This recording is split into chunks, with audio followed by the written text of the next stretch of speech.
Full disclosure, this is not a 100% true original unboxing because I did open it. I did, however, notice on the intro webs there are very few videos about the XA70. I was excited about it, wanted to get it, so I searched around and really couldn't find much information. Maybe it's out there and I didn't see it, I don't know. But you're going to get some instructions here. First off, this is a professional care package, Canon Professional Services care package. I had something in there that said care package. I didn't know what it was. This is Canon Professional Services. You want to sign up for that. QRC code there. This is for Canada. Other side is for United States. Registration by paper, I guess, if some people are into that. Old school. And then you have your manual, and that's where I found out how to power it on. Originally, I could not power it on. It took me a minute to figure it out. I'll show you why in just a moment. You have your power cord, which goes to your wall wart. What is significant to me about this unboxing is what is not included. So this just goes in here like this. Of course, like any other wall wart, plugs into the wall. And then you plug it into your camera to charge the battery. Why?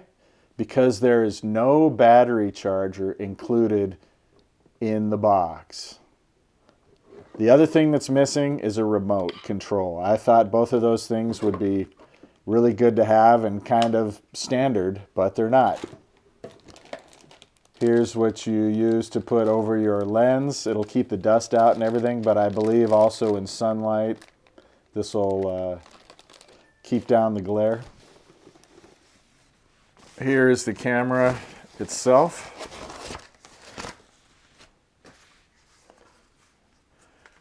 One thing to me that is significant that I was actually quite happy about is it is not as large as I thought it would be. I was getting ready to go overseas on vacation. I thought it might be too big because of any of the reviews I saw on the XA50, which is really comparable to this. I even saw mentioned XA70 was super large. This is the iPhone 11 Pro Max, so you can see the size comparison. I'm not deterred from carrying it in my carry-on on the airplane as an airplane flies overhead to illustrate my point. One thing I wanted to point out that I found interesting was that this USB does not work for powering. It's apparently for connecting to the computer. It doesn't snap on very well either, very secure. Maybe that's something, yeah, there you go, that with time I'll get used to it. I like the SD cards here, the dual SD cards right here. I'm using Samsung. People prefer SanDisk. These are cheaper. I'll give it a try. If they don't work well, I'll switch to SanDisk. So where are you actually going to connect the camera to power it up? It's over across from this one. It's up here. If you can see right there is the USB slot. Get some light on it. I'm so unprofessional. I'm not a reviewer, okay? Just a layman. I'm not a skilled photographer or videographer. I wouldn't know an aperture if it bit me on the head. But I just noticed there was not much on the internet about the Canon XA70. So I wanted to show you what's in there.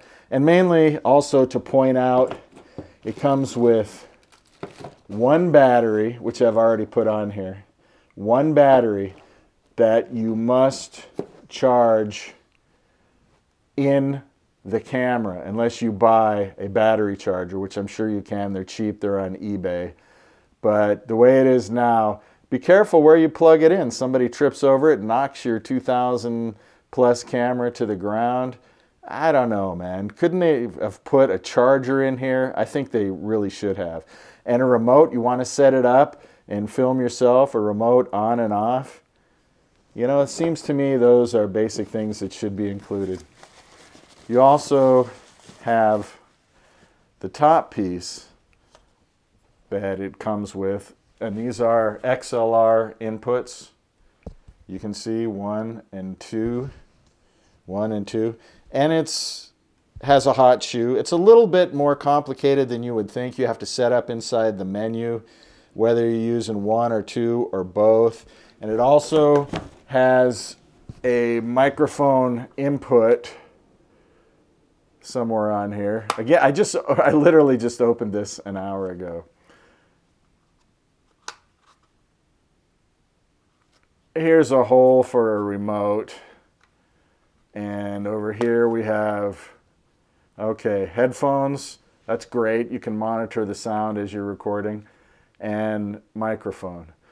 What I plan on using, since I want it as compact a package as possible while I'm traveling, is to use something like this. This is an Asden SGM 990. I'm not recommending it because I haven't tried it yet, but I plan on putting this on the hot shoe and plugging it in here because low profile. I don't want a big giant camera rig.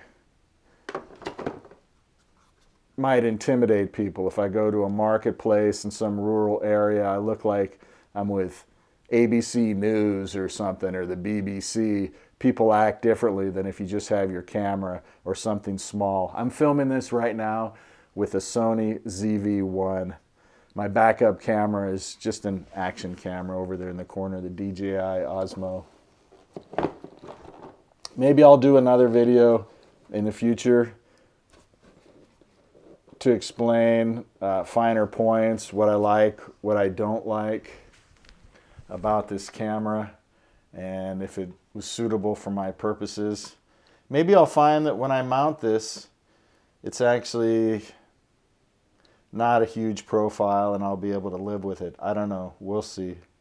But I'm going to be experimenting, obviously, over the next couple days with different microphones and different setups. And setup is a whole nother bag of worms. There is one setup video I was able to find on YouTube for the XA70. And this is the 70, not the 75. The 75 has an extra output that will allow you to connect more cameras. Like if you're professional news media, this has HDMI out. I'm far from professional. I'm never going to hook up other cameras in sequence or in parallel, so not an issue for me. It's about $200 or $300 cheaper to get it with just the HDMI. So from my research, from what I could tell, if you're not professional and not going to run other cameras, I think it's the same camera, except with the SDI output port on the other side. I think that's the only difference. You don't want to throw away $200 or $300 for that feature if you're never going to use it. My understanding is everything else is the same. If it's not, again, I'm a newbie. Literally, this came Amazon an hour ago, so correct me if I'm wrong, make some comments. I expect people making comments will be informative than me since I'm a new user. I like that it has ND filters, focus, zoom. I assume you can use this right here to focus and zoom depending on which one you have it set for. Nice 3.5-inch LCD screen. So the only thing I hope we accomplished in this unboxing is just form. What it looks like, how big it is. It's fairly hefty. It feels solid, but not ridiculously heavy.